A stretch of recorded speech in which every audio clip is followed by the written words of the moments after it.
지난주에 김정은의 공포정치로 신경쇠약에 걸려서 사표를 던진 당 간부가 있다. 이런 얘기를 저희가 전해드렸죠. 그런데 이번에는 노동당 당 간부가 탈북까지 했다고 합니다. 이유는 역시 김정은의 공포정치 때문인데요. 이번 소식 상위권 5위 소식입니다. 탈출의 서막, 과연 서막으로 끝날 건지 아니면 계속 이어질지 이런 얘기들까지 자세히 한번 짚어보겠습니다. 하태원 차장. 네. 자, 지금 어떤 급의 간부가 탈북을 한 건데 이렇게 논란이 되는 건지 설명을 좀 해주시죠. 네, 2012년부터 집권을 시작한 김정은 어떤 젊은 지도자이기 때문에 그리고 유학 경험도 있기 때문에 어떤 전대와 다른 그런 좀 달라진 어떤 통치를 보여주지 않을까 하는 기대 섞인 전망도 있었던 것이 사실인데요. 실제는 정반대로 나타나고 있습니다. 오히려 본인의 정당성, 그다음에 정통성이 약하기 때문에 김일성, 김정일 때보다 훨씬 강한 철권 통치를 휘두르고 있는데요. 어쨌든 뭐 별을 붙였다 뗐다 하는 그런 일이 반복되고 있고요. 또 충성을 시험하는 과정에서 본인의 마음에 들지 않는 사람은 가차없이 그리고 가장 잔인한 방법으로 처형하는 일이 반복되면서 북한 내부 굉장히 동요하고 있다고 합니다. 특히 북한을 지탱하는 가장 강력한 힘이었던 어떤 파워 엘리트들이 이제는 이 체제에서 살아남지 못하겠구나 하는 그런 두려움을 많이 느끼고 있다고 하고요. 실제로 오늘 아침 동아일보 보도에서는 노동당의 중간 간부급 인사가 지난해 작년 말에 탈북을 했고요. 그 탈북자는 합동신문 조사에서 이렇게 얘기했다고 합니다. 네. 김정은의 공포정치로 많은 간부들이 숙청의 두려움에 떨고 있다. 많은 간부들이. 예. 그래서 더는 일할 수 없다고 느껴 탈북했다는 그런 증언이 나오고 있고요. 저 탈북 간부는 정확히는 부부장보다는 아래급, 그러니까 우리로 치면 과장급 또는 국장급에 해당하는 그런 인사인데요. 어쨌든 노동당의 어떤 돌아가는 사정을 정말 정통하게 잘 파악할 수 있고 간부들의 동향을 알 수 있는 그런 간부였다고 합니다. 그렇군요.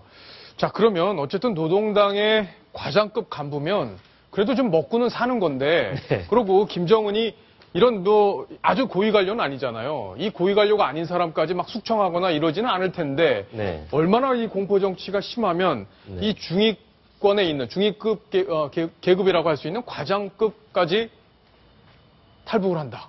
네. 그만큼 북한 사회 전반적으로 이런 공포의 정치의 현실과 맞닥뜨리고 있다. 이렇게 봐야 되는 건가요? 그렇죠. 공포의 상시화라는 표현을 저는 쓰고 싶은데요.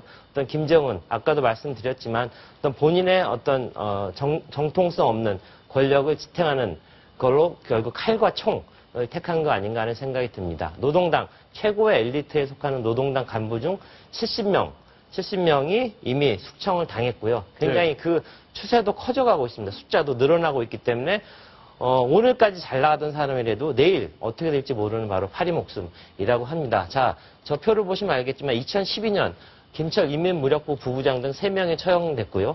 장성택, 나는 새도 떨어뜨린다는 노동당 행정부장 등 30명이 처형됐고 저게 다가 아닙니다. 장성택을 처형하면 그 사전에 8촌까지 그리고 장성택에 부역했던 사람들 모두 대대적인 숙청 작업이 지금도 벌어지고 있다고 합니다. 현영철 등 8명을 처형했는데요. 지금도 북한 내에서는 대대적인 숙청 작업 벌어지고 있기 때문에 오늘 노동신문에 정말 김정은을 수행하면서 가장 권력의 최고의 핵심이라고 할 수 있는 그런 사람들도 내일 당장 처형될지도 모르는 그런 두려움에 떨고 있는 게 북한 정치의 현실이라고 합니다. 박성원 논설위원. 네. 자, 그러면 지금 일단 과장급이 탈북을 했단 말이에요. 그러면 이제 아까 합동신문에서 여러 가지 그 공포감을 설명을 했다고 하는데 앞으로 이런 노동당 간부들의 탈북 러시 예상이 가능하죠? 상당히 가능하다고 봐야죠. 특히 지금 아까 70여 명 중에서 60여 명이 노동당 소속이라는 걸 유심히 봐야 되는데 그 당이 말하자면 정권을 장악하는 핵심이 특히 북한입니다.